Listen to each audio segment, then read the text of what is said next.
October 9th. Don't miss the KBLA Talk 1580 exclusive. The tape. 1 year later. Y'all were coming for us. Yeah, but Tavis, that's not in my heart. I wasn't coming for anyone like that. I apologize, but that was not me. That's not in my heart. And like I said a few moments ago, I have a solid, demonstrable record of shared power that's real and concrete. That can't be misinterpreted. Join Tavis Smiley and an all-star panel of political insiders, influencers, and journalists for a look back at the crisis that shook LA City Hall when 4 Latino leaders were caught on tape making racist, demeaning, and derogatory statements about black people and other fellow citizens on Monday, October 9th, exclusively on KBLA Talk 1580. The tape, 1 year later. We'll broadcast live in afternoon drive from 5 to 7 p.m. with an immediate encore presentation from 7 to 9 p.m. When all was said and done, was more said than done. 1 year later, are there fractures in LA's black-brown political partnership? And where do we go from here? Don't miss The Tape, 1 year later. Only on KBLA Talk 1580, Monday, October 9th, live from 5 to 7 p.m. with an immediate encore presentation from 7 to 9 p.m. We've got a lot to talk about.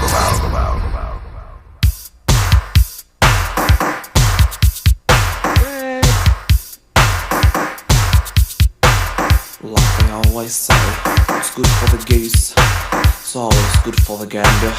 Oh, Sheila.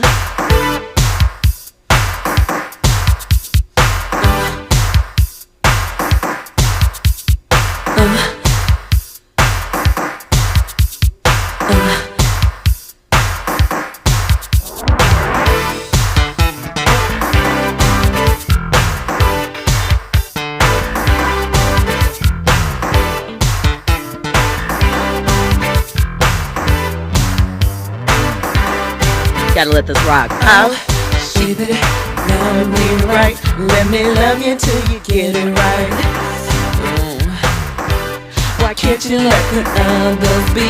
'Cause with you is where Welcome in. Happy Wednesday. We are getting off to that Ready for the World. Oh, Sheila. I think that's like 85, 86. Had digital display on that album. What else? Love You Down. No, Love You Down. Was that the next album? I don't know. Shout out to Ready for the World and the Jerry Curls. That's what I remember about Ready for the World. The jams and the Jerry Curls. You were locked in to RSVP with Jill Munroe here on KBLA Talk 1580. Of course, this is the show where we hit all the trending topics and headlines across entertainment, sports, lifestyle, and culture. The studio is bustling tonight. I'm going to tell you why shortly. We have a guest, and she's got us on edge. Everybody's excited for that. But it's Wednesday, so you know we're going to bust down these trending topics. We have our Keep It Real friend in the building, Trent Jackson. He's always coming with that straight talk, shooting straight from the hip. Let me let you know what we're going to get into on this show, on this good Wednesday. So first up, we're going to be talking Diddy. Diddy's being countersued for extortion. Seems like it's a bad week right now for Diddy, or a couple of weeks. But we'll get into what the suit is all about, what they're countersuing for, and, you know, if we think that it's possible, Diddy could lose this case. We're going to talk about that. We're also going to get into a little bit about the NFL's response to Travis Kelce saying that he feels like the NFL is overdoing it with the Taylor Swift coverage. So we're going to talk about that. We are also going to get into SZA. She has made some comments in an interview about her relationship with Drake, what it was, what it wasn't. And she also has some commentary on the people that say insecurity is her brand. We're going to talk about that. And in the third hour, you know, we've been talking about this since last week. We indicated that we were going to get into this conversation. So we're going to have a talk about pretty girl privilege, light skin privilege. Do these things exist? And do they really help? We're going to talk about all of that. And in the first hour coming up, we have a guest. And let me tell you the reason why the studio has been on fire. When I tell you that this woman can cook, her restaurant is fire. And she's here to talk about how she got into catering and cooking and to share the wealth of her food with us here. I'm so excited. We have Annie of Soul Delicious LA in the building. She brought us treats. When I tell you, not only is my soul fed, my tummy is fed. So we're going to get into that, get into her history, tell you about the specials that go on there because, you know, I love food. I'm a foodie, so we can talk about that all day long. But before we get into that, I got to get into a couple of conversation starters.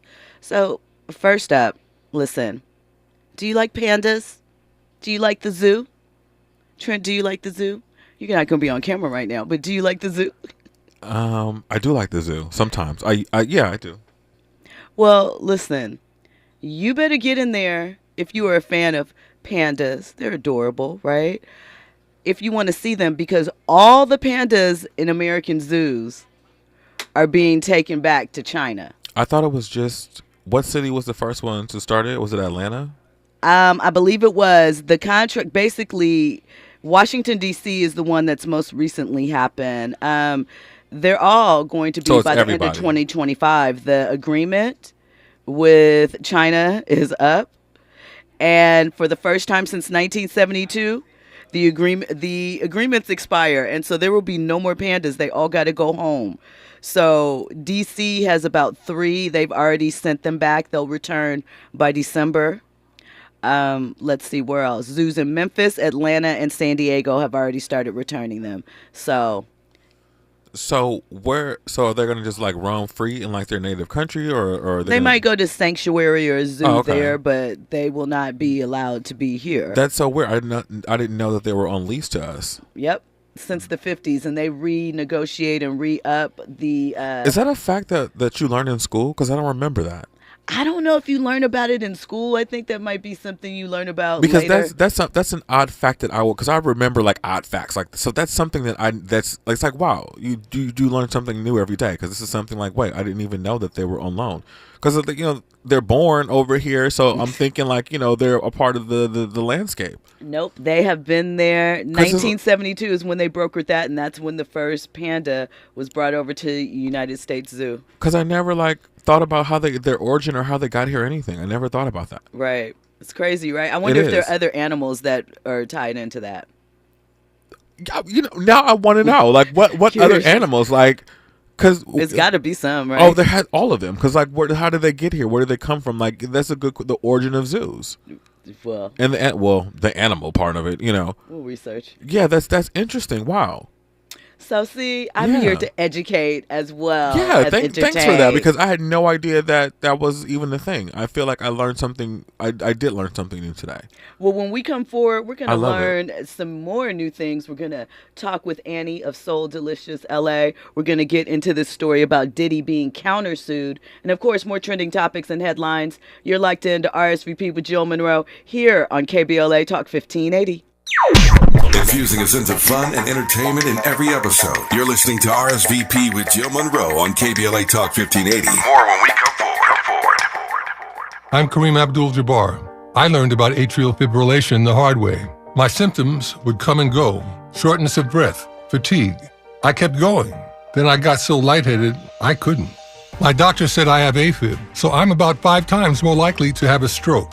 Other symptoms, irregular heartbeat, heart racing, chest pain can come and go, but the risk of stroke stays. If you have symptoms, tell a doctor. Visit notimetowait.com. Sponsored by Bristol-Myers Squibb and Pfizer. For all of us, this generation and the next, there is simply no place in our lives for litter. And yet, it's everywhere we look, and unfortunately, it does belong to all of us.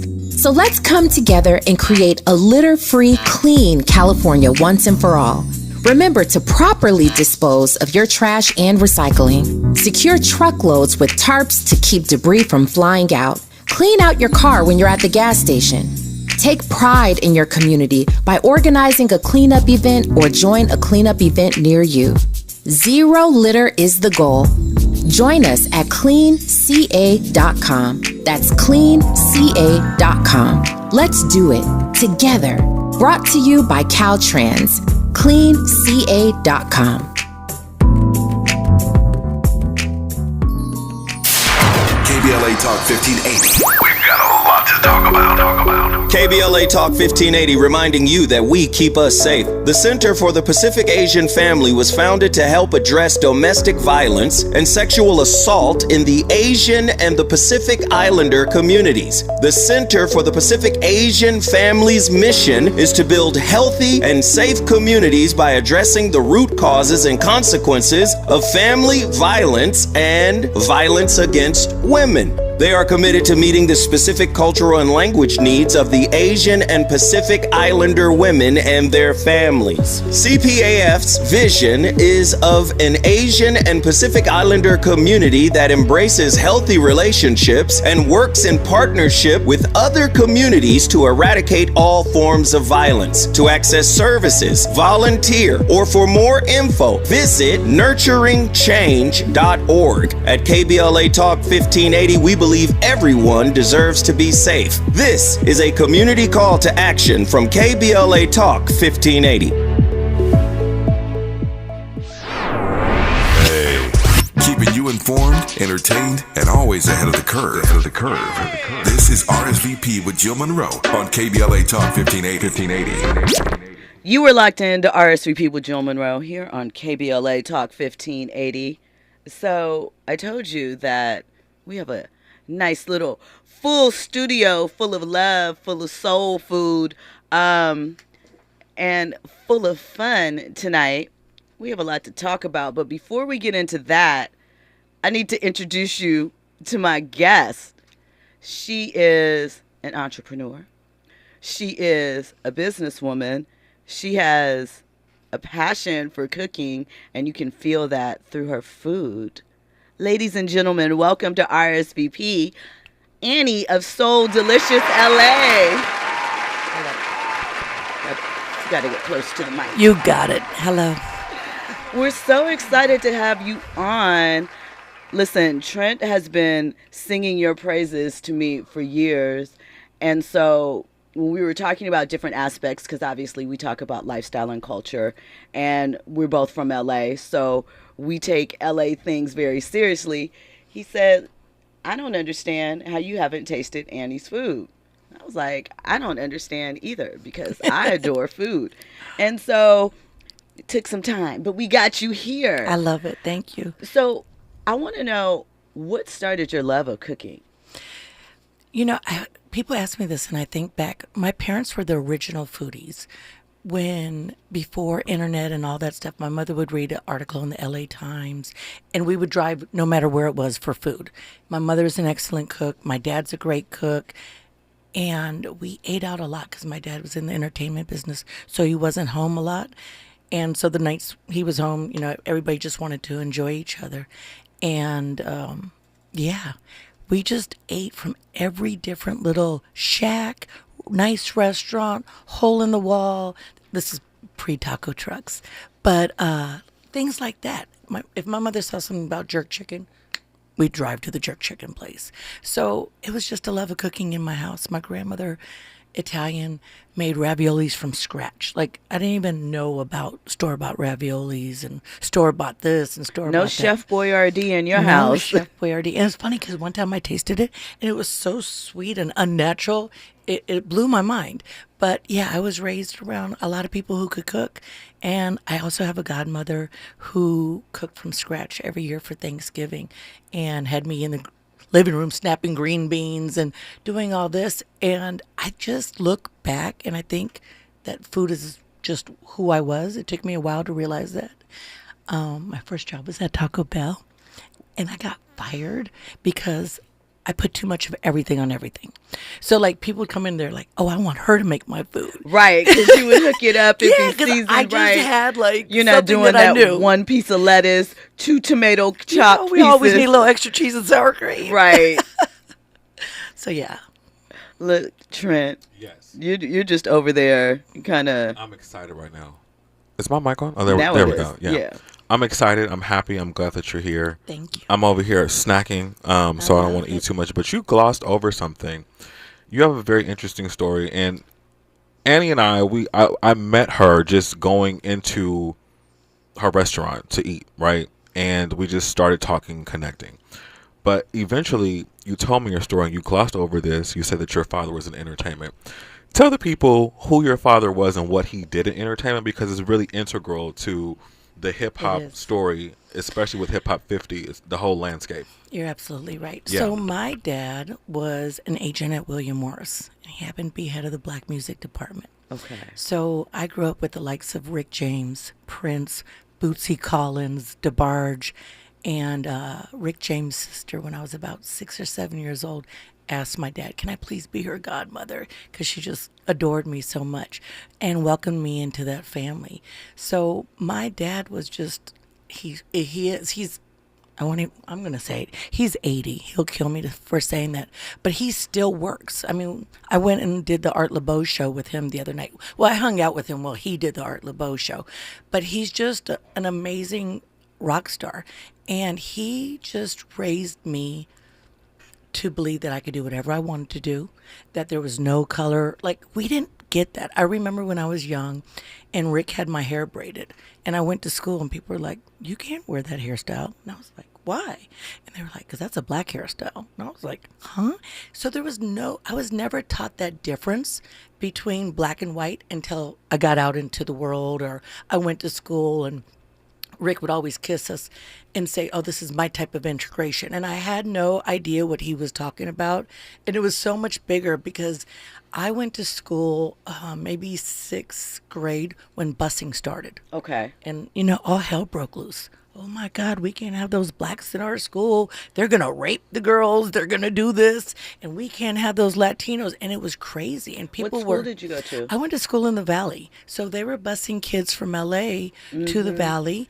And I went to El Camino. Okay. And it was, a very white neighborhood. Yeah, that's far out in the Valley. And this was actually, I think, before in high school. And I went to Hale Junior High. And people were pulling their kids out of school and sending them to private school. And it just baffled me that, like I didn't get it. And what was being said on the news, it was crazy. It all worked out. And people realized that, it could work. But it was I think about all the things that we go through, and things happen like every 7 to 10 years. And that was the first time that I realized that people were really ugly. And that I didn't have that ugliness. So what was that experience like growing up with like these legends in entertainment, Rick James alone, but you named a list of heavy hitters that were just a part of, your childhood, your family life. What is that experience like, and how did it shape you moving forward? I didn't think it was anything special at the time because it was my day-to-day life. I mean, that's what my dad did. These are the people who called the house. But I was still wowed by them. I mean, who couldn't be wowed by Rick James? I mean, he was just, for anybody who thinks they're doing something now, big and bad and innovative, like Rick was that MFer that just was like covered in glitter, women all over the place, spandex pants, he really was. Heels this high. I mean, he was so fabulous that my mother would be like, stop hugging him. We're going to have glitter all over the house for weeks. Like glitter is like a living organism, and it would just be over the house. And, Rick would just take a bottle of glitter and pour it over us. And then my dad took on Prince. And, there was always that Rick James and Prince. And so Rick was always like, come here, you're mine. And Prince was like, he's a savage, And then Prince would always say, sit next to me so you keep the wolves away. So I just, like, when I would tell my friends, oh, yeah, I'm going to go hang out in the studio with Prince tonight, they're like, okay. So I remember, I think I was in 9th grade, and I wrote to him. What makes you so purple? What makes me so green? What will stop the devil from being so mean? And because I said to him, nobody believes that I know you. Like, I didn't understand why people didn't get it. Now I understand. Right. And so he wrote me back, purple is love and green is clover. As long as you're around, the devil won't take over. And then he started writing me letters, and we had like this little pen pal thing. That's so sweet. And it was just great because, again, I didn't know that Prince was Prince. And this was kind of before Prince was Prince. This was early days of I Want to Be Your Lover, where people were like, who is that gay guy marching across the studio? And Prince was so not gay. But it's funny because him and Rick both dated Vanity for a little bit, which a lot of people didn't know. Rick that dated Vanity too. Wow. I knew that they met backstage at the American Music Awards, and I think she was there to see Rick or something like that. In I was so young. I don't remember the story, but I remember her calling my dad and asking him to pick up her jacket from Rick's hotel room, because I don't want to know. I won't say they dated, but there was friendly. There was an interaction, and then so when Rick's sister Penny became my godmother, her and Tina Marie lived together. So I spent a lot of time with them, and Tina is just a magical being. I mean, I know she's not here, but I still feel her. Man. And she was the first person who told me this was my calling. And I didn't believe her. I was like, she's crazy. So when I started cooking, I was doing gourmet home meal delivery for people who were on specialized diets, because I had lost some weight at a time. And you know, I'm about to tell you something that's very, I didn't think was impressive at the time, but my first real customer was Forrest Whitaker. Okay. And this is my great Forrest Whitaker story. I drove a Jeep at the time, so I never had doors that were locked. It was an open Jeep. And obviously I was a new business, so I would deliver my food on my own. And there's a lady named Nicole David who's an agent at William Morris. I know who Nicole David is. And she's another rock star. And a lot of people don't know this, but she was the voice of Thelma in Scooby-Doo for years. That I did not know. She's amazing. So her and her husband were on my plan, and she was like, oh, Forrest is looking for somebody. You should cook for him. And I was like, okay, you know. And again, like, I just always had been in my own little bubble, so I knew who he was, but I didn't, like, again, understand who he was. So something had happened with my car, and I pulled up at his place in a rental car at 6 o'clock in the morning because I would deliver food for the day, for 2 days at a time. And I locked my keys in my car. And I was so embarrassed. And this is like, I think before cell phones. So I had to go knock on his door, because I would just leave it like in a little refrigerated bag. And I had to go knock on his door and ask him to call AAA for me. He had me come in, sit with the family, him and Keisha and the kids while they got ready for work, and made sure that I was okay. And again, like, now that I say this, I'm like, oh my God, like, this is amazing. But again, I just didn't think much of it at the time. And now, like, I watch him. I was watching Godfather of Harlem, and I'm like, oh my God. Like, I just was really raised around legends. And so back to my little Tina Marie story. So one year when I met my husband, before he was my husband, I cooked Thanksgiving for everybody. And now my godmother cooked every year. But I was like, okay, you know, I got a man. I'm going to cook this year. And he had kids. And all my friends were there. And I don't remember what happened, but Darlene, who you know, told me, she was like, you're like MacGyver in the kitchen. And I was like, oh, girl, you know, it's just me. And I cooked Thanksgiving dinner. And Tina said, this is what you need to do. And I was like, girl, I cook healthy meals, gourmet meals, like just for people, like gluten-free and raw. Like, I cooked for Cher and stuff like that. So all these things. And then I was like, I thought about it, but I was like, nah, that's not what I do. Because this was like really in right then. And not a lot of people were doing it. And then I kept having a restaurant in my head. And it was going to be called Deliciosa. Whether it was Italian or Mexican, I didn't know. And then about 4 years ago, I was standing in my restaurant. And I was like, this is it. I manifested this. And what she said came true, because I kind of saw it differently, but it had like this reclaimed wood, he knows.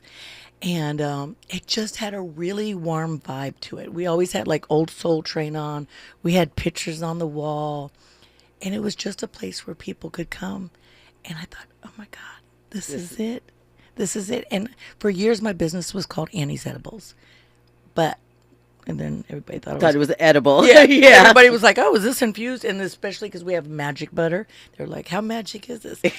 So I changed the name to Annie's Soul Delicious, and because every time people would eat the food, they say, "Oh my God, it's so delicious." So it was just kind of a play on words, and we started with Sundays, and I just did a pop-up one Sunday, and all my friends came, and I was like, "Oh, this is good." And then the next 2 Sundays, other people came. And I was like, oh, they must know my friends.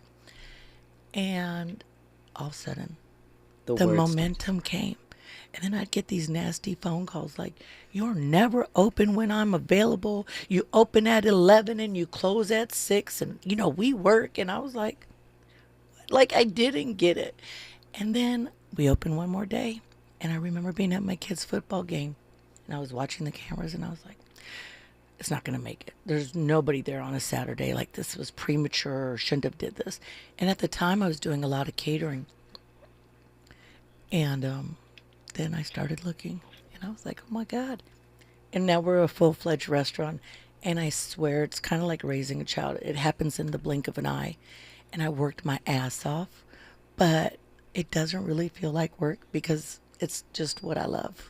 And you're connecting with people and making people feel good. I mean, you should have seen, well, you obviously saw, but our listeners did not see the reaction. Annie was so kind to bring enough food for everyone here in the studio. And they were very appreciative. Give it up for that. Give it up for that. Put that plate up there. Show it off, right? Indeed. So, I know Trent has some questions, but he has a mouthful. So I am going to continue on. Wait, really quick. Yeah. You're glossing over stuff. Tell them who taught you how to make soul food or cook soul food. My godmother, Penny Johnson. She's Rick's sister. Rick's real name. Rick James' sister. Rick James' sister. And Tina cooked a lot. And, there was other people that were always in the house that knew how to cook. And, like I said, we made green beans and oyster dressing, and Penny could cook her ass off. I mean, she was amazing. So when Tina told me, she was like, you outdid the master when I cooked that Thanksgiving. I was like, oh, my God. So it was an amazing thing. But I was just so lucky to be around a lot of people, when you were eating, I'm like, oh, you're not eating aggressively. It's like the Italian part of me that just wants to feed people. And when I don't know what else to do, I just feed people. Because food is the unifier. Yeah. I mean, that's what soul food is an accurate description. When we come forward, we're going to have more with Annie Soul Delicious and her backstory. We're going to get Trent to give another plate shot because the people are asking for it in the chat. They're trying to see what's up. There's salmon croquette and there's macaroni and cheese. There's red beans and rice. There's potato salad. There's dressing. All of it. Fire. Bomb. Listen, thank you so much. Amazing. I had the smothered chicken and some cabbage and what else did I have? Some others. Everything. Macaroni and cheese. Bomb. Just good. So when we come forward, we'll get into more trending topics and headlines. We are definitely going to talk about Diddy and the suit that is happening against him, the countersuit. All of that and more. You are locked in to RSVP with Jill Munroe here on KBLA Talk 1580. News and sports is up next. Let me love you till the morning comes. Oh, Sheila, you know I want to be the only one for her. Baby, it's 1, 2, 3. I love you, baby, honestly. RSVP with Jill Munroe is your go-to show for staying in the know. More engaging conversation when we come forward on KBLA Talk 1580.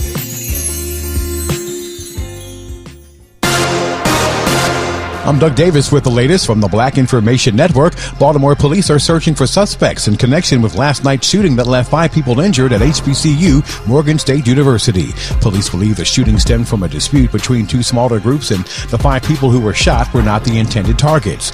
All are expected to survive. In Mississippi, the undersheriff of the Rankin County Sheriff's Office has resigned. Paul Holly held the position for just 4 months, although he did not give a reason for his departure. His resignation comes after 5 former sheriff deputies deputies and one former Richland police officer all pleaded guilty to torturing and beating 2 black men while in police custody. Today is National Taco Day. Americans are celebrating their love of beef, cheese, and lettuce folded up in a crispy tortilla. And you won't have to shell out much money either, because restaurants across the country will be offering deals and discounts on tacos. And that is the latest. I'm Doug Davis from the Black Information Network and BINnews.com. Need an accident attorney by your side? All you got to do is call the accident guys. Injured in a car accident or at work? Call the accident guys. Because unlike other firms, an attorney will negotiate your case, not a paralegal. On Monday, October 9th, don't miss the KBLA Talk 1580 exclusive. The tape.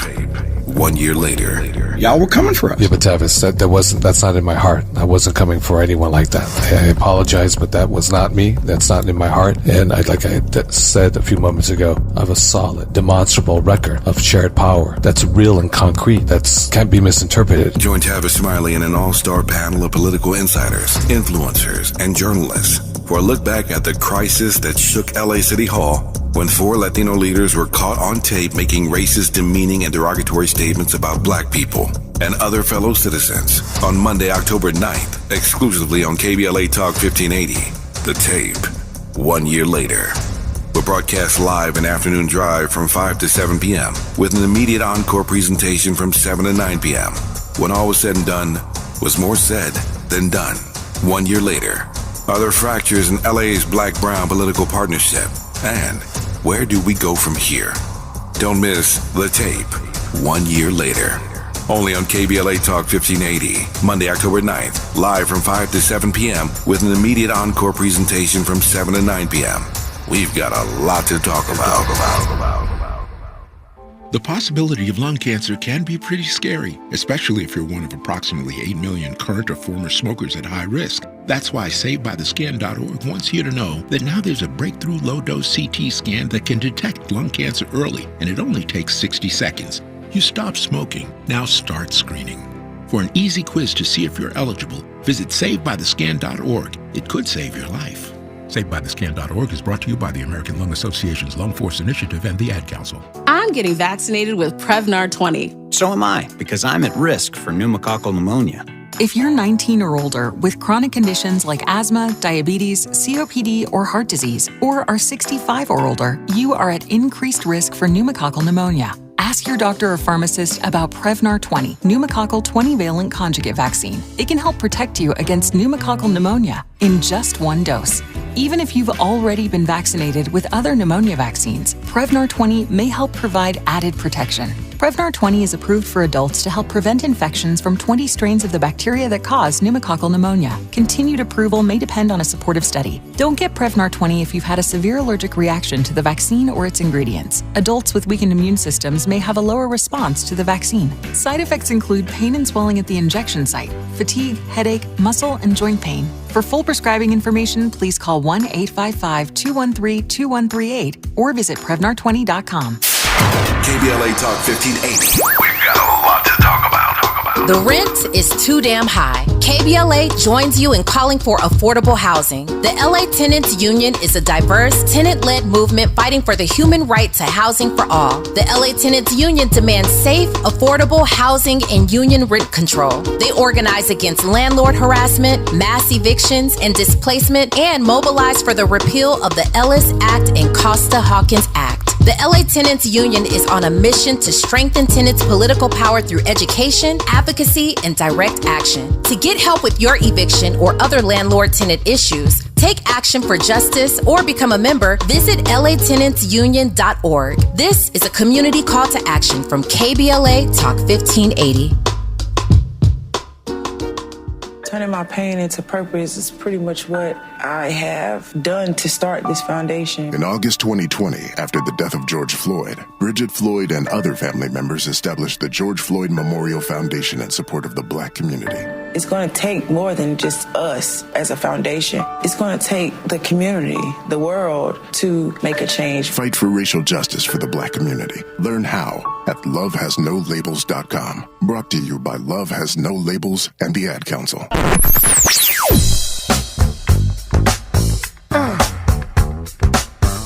is KBLA Talk 1580. Talk radio. That's music to your ears. We're unapologetically progressive. KBLA Talk 1580.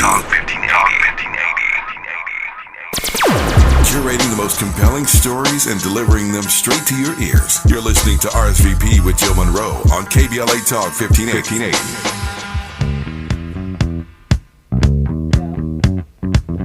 They don't know anything about this. Oh, yes, they do. Yes, they do. I got to. Legend.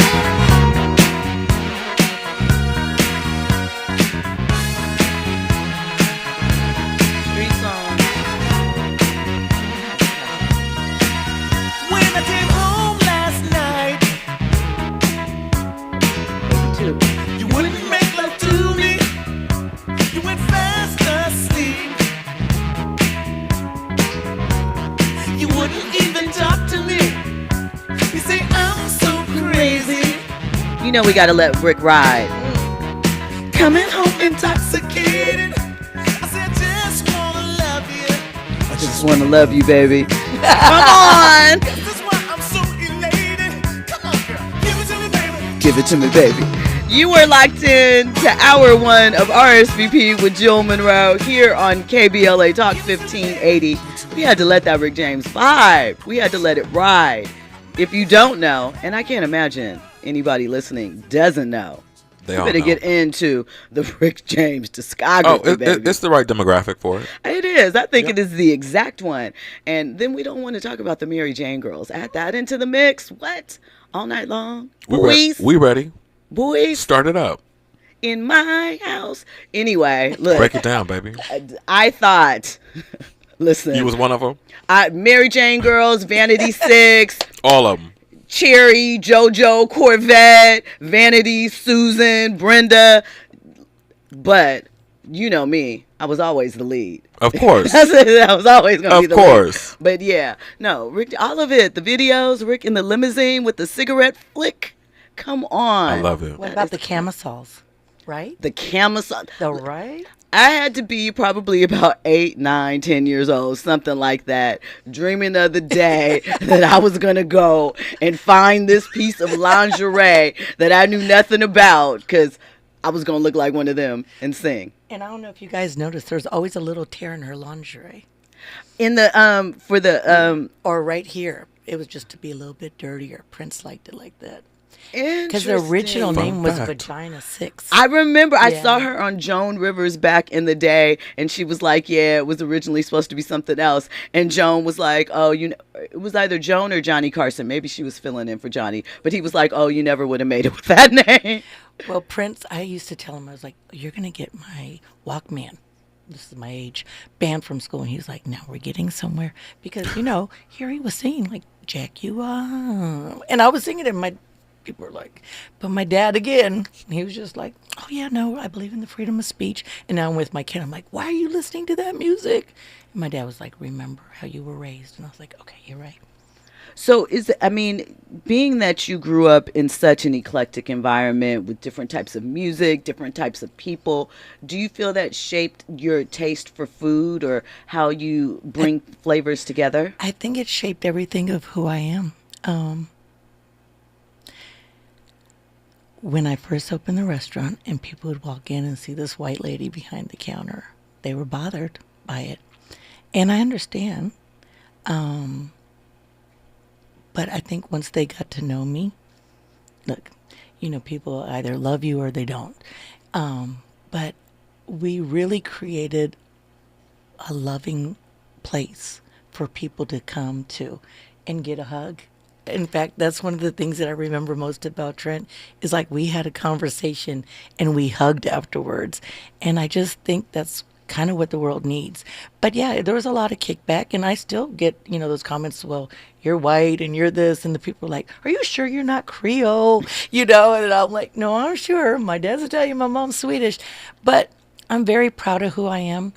But one of the things that I've realized is that food really is a bonding experience.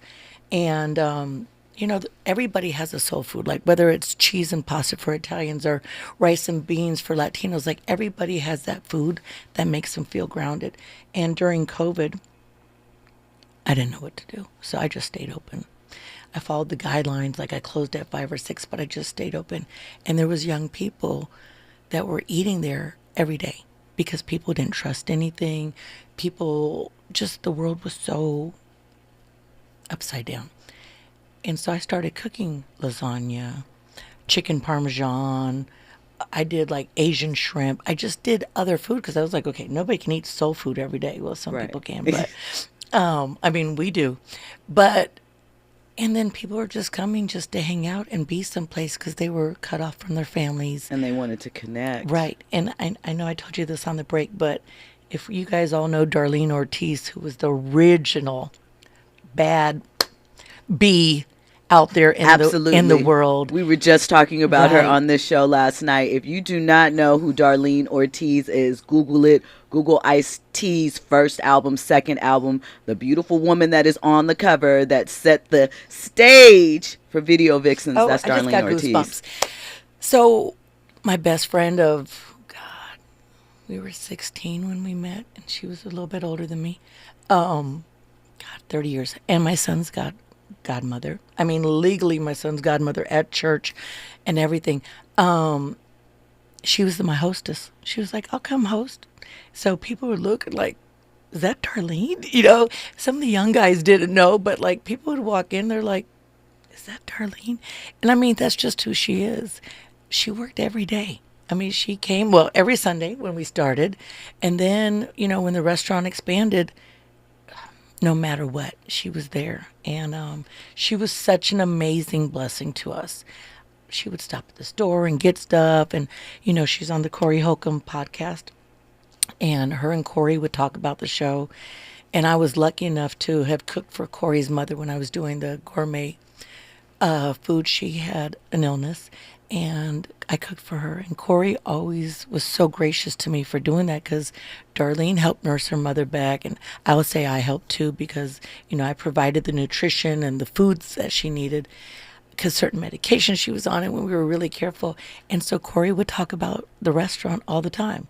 And, you know, he's just funny and raunchy. But they, you know, contributed. So there's so many people that out of love contributed to my success. And I am blessed because of it. And like even here with Trent, he was a customer who walked in the door. We started talking. We realized we had things in common. He came back. He likes the dressing. It tastes like mine. And when I first had the food, I was like, wait a minute. I was like, you cook this? You know, this is just, this tastes like my food. Like, hold up. So that's why, but yeah, I'm glad that you brought up our exchanges because it was important for me. Because that's the thing. Who is this white lady cooking this soul food, right? Let's, you know, and you're authentic, right? And you're just genuine. And I think it's important for people to know that because you are cooking soul food and you are in the community and you do give back. And even when you walk into your restaurant, it's all, you know, black people. And a lot of the times we have people that come into the community that serve us and they don't make that connection or the effort. You shared something with me on the way in that I did not know that I want you to share on air because I think that's important for people to know too, just about your staff and how you hire. So during COVID, it was hard to find anybody to work. Like when I tell you we had like drug addicts and crackheads in the kitchen, it was just horrible. But at one point this guy came in and he was like, well, I need you to sign this paperwork and I need you to do this. And I was like, why? Why do you need all this? And he's like, because I'm at a halfway house. And I was like, what? And when I realized that, and he was so eager to work, you know, nobody wanted to be a dishwasher at that point. Dishwashers were making like $40 an hour during the pandemic. It was crazy. Like doctors weren't making as much as dishwashers because nobody could find it and nobody wants to wash dishes, especially restaurant dishes.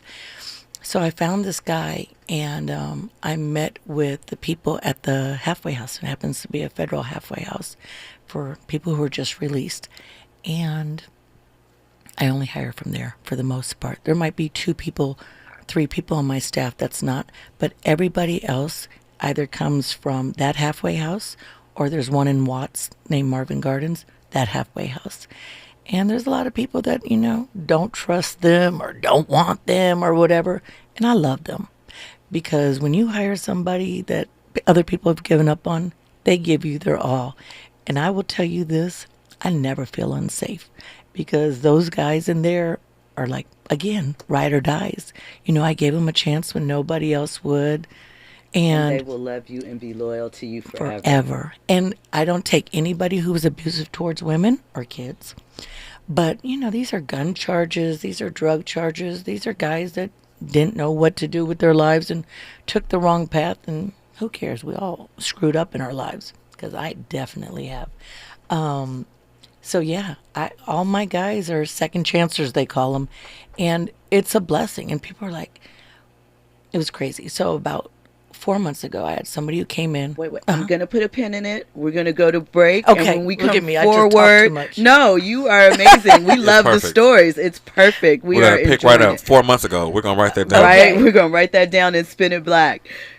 You were locked into RSVP with Jill Munroe here on KBLA Talk 1580. When we come forward, more with Annie of Soul Delicious LA. Trending topics and the hottest happenings. You're listening to RSVP with Jill Munroe on KBLA Talk 1580.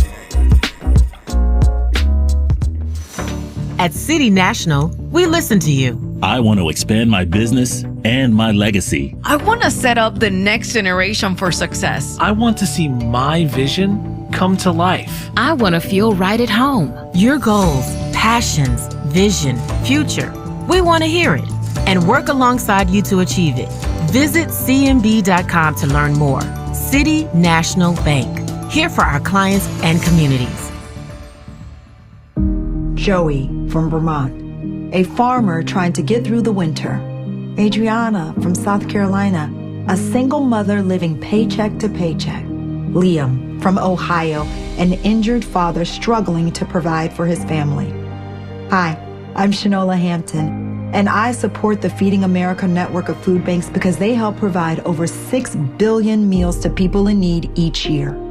Learn more at feedingamerica.org. At Charmin, we heard you shouldn't talk about going to the bathroom in public, so we decided to sing about it. Roll Charmin ultra strong when you drop in the beat. It cleans with way less effort on your seat. Yeah, roll it, drop it. Yeah, roll it, yeah, drop it. Okay. Charmin flows extra strong from the road. Your butt hella clean while you're sitting on the bowl. Yeah, it's all you need for that bathroom groove. Get you in and out without nothing to prove. Charmin Ultra Strong cleans better so you can use less. Enjoy the go with Charmin. Some people won't give you the real talk on drugs, but it's time we know the facts. Fentanyl is killing people. It's a powerful opioid, often made illegally and commonly mixed with illicit drugs. It can even be pressed into counterfeit pills that resemble prescription medications. Just 2 milligrams, about the size of a few grains of sand, can potentially be lethal. This isn't an ad to scare you, but it is an ad to make you think twice. Get the facts.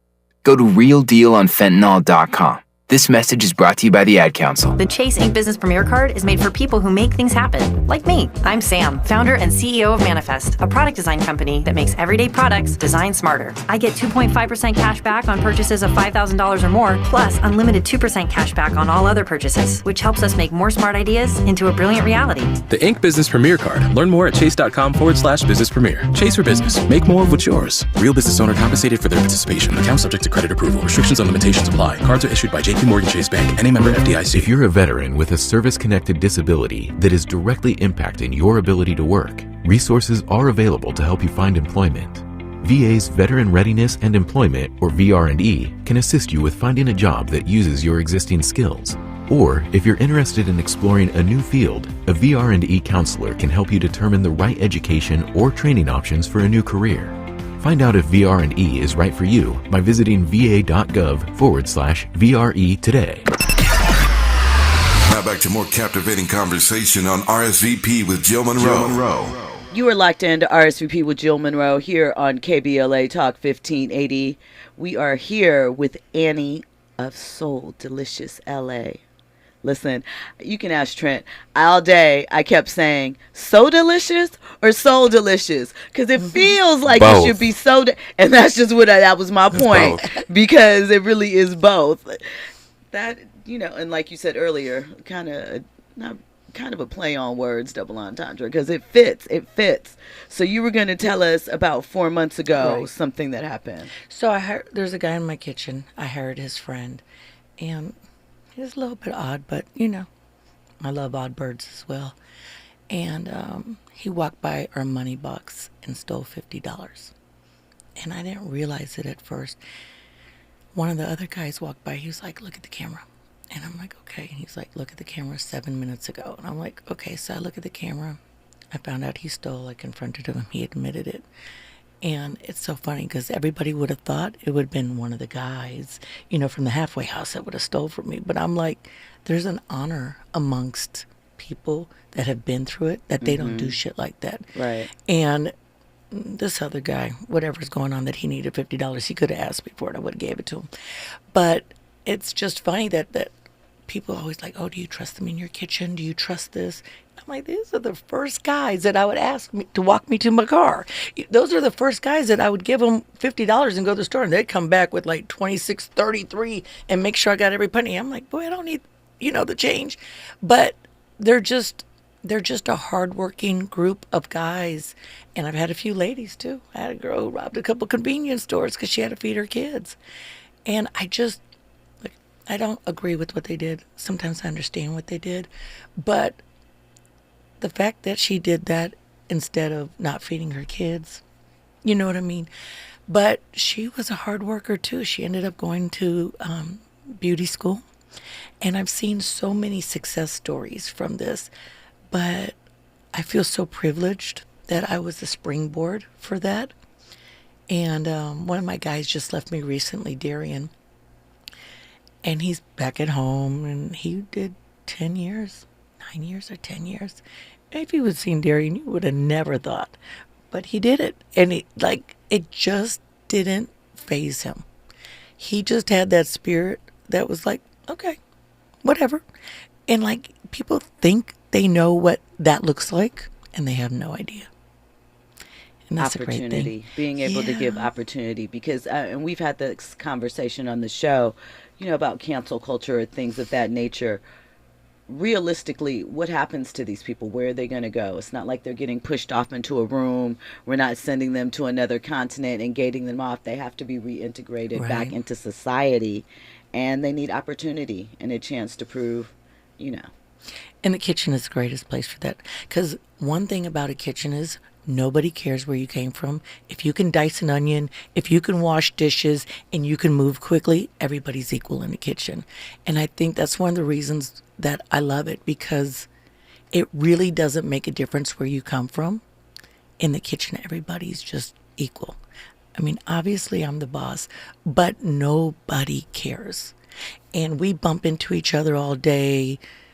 We curse like sailors, and nobody is quick to, "Oh my God, don't say that," or "Oh my God, you bumped into me." Like in a corporate world, we'd all be fired, because it's just a genuine interaction where everybody has to watch everything they say and do nowadays.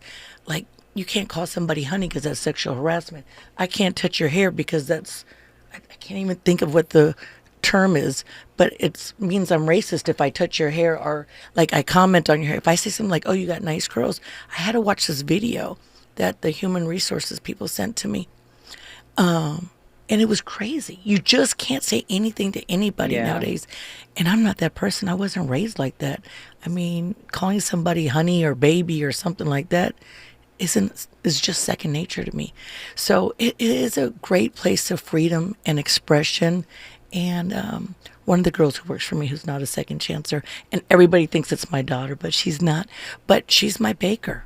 And so she's coming up. One of the guys that works for me, who's had an up and down, he's starting a car detailing business. I put his card in every bag.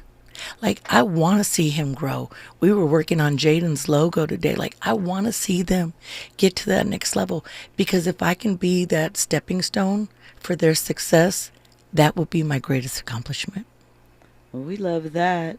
Trent, got anything to add? Oh, yeah. I have a couple questions. In addition to, I'm just thinking of a good segue, extend it to the community, you help everybody. Tell us about your celebrity clientele. That's the fun part for me. In the city of LA, you connected with basically everybody. You've won everybody over with your food. If you haven't had her food, you have to try it. But Patti LaBelle, Viola Davis, Offset, Cardi B. I know. Devon Franklin. I love him. Who else? So I'm going to tell you my funny Cardi B story, because obviously we've all seen Cardi B be Cardi B. So this young lady walks into the restaurant maybe a couple months ago, and we've moved, so it's just like a very boring front place, and we're looking for our forever home. So this young lady walks in, and everybody's like, I think that's Cardi B. I think that's Cardi B. I've never seen Cardi B without her makeup. So I'm like, I don't know who it is. Let me go out there and take her order. So I'm taking her order, and she's like, I want this, and I want this, and I want this. And I was like, and what's your name? And she's like, C. I'm like, okay. So I run her credit card, get the food, and the next thing she posts on, she comments on one of my posts, and I was like, oh my God, that was Cardi B. But just like such a naturally pretty little young girl. I mean, I don't know how old she is, but young to me. So yeah, her and Offset, he probably orders, when he's in town, 30 egg rolls a week. He loves the soul rolls, and he's like, hey, auntie, you got me. And I swear to God, I'm closed. And he's like, please, please, please, I need it. Okay, so we have Patti LaBelle, who did a little video for me. Again, what a blessing. Stevie Wonder. Well, he doesn't come in, but his people come in. So Devon Franklin came in, and I had no idea who he was. I thought he was the guy from that other TV show that I think he gets mixed up with.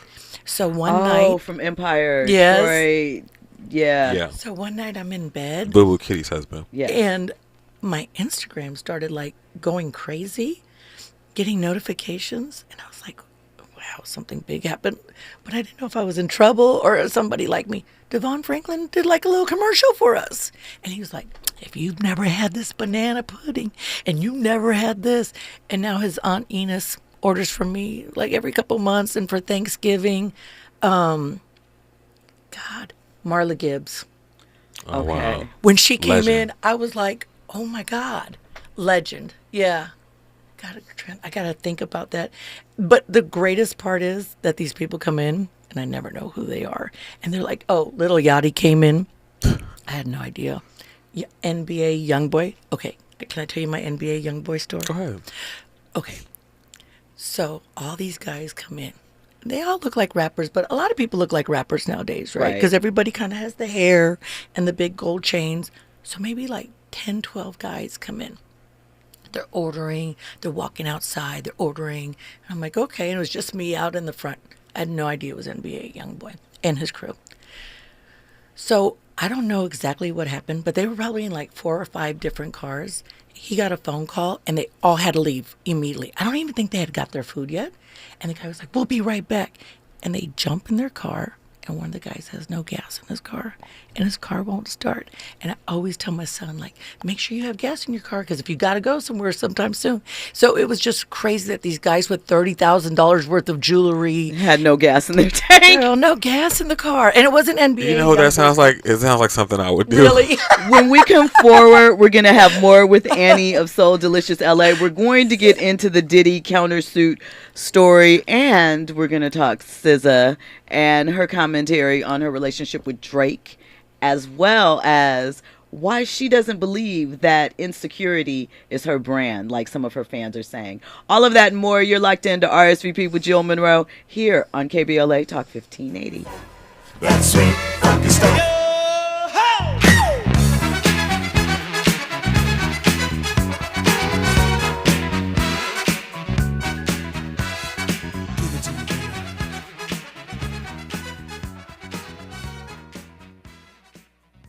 KBLA 1580 Santa Monica.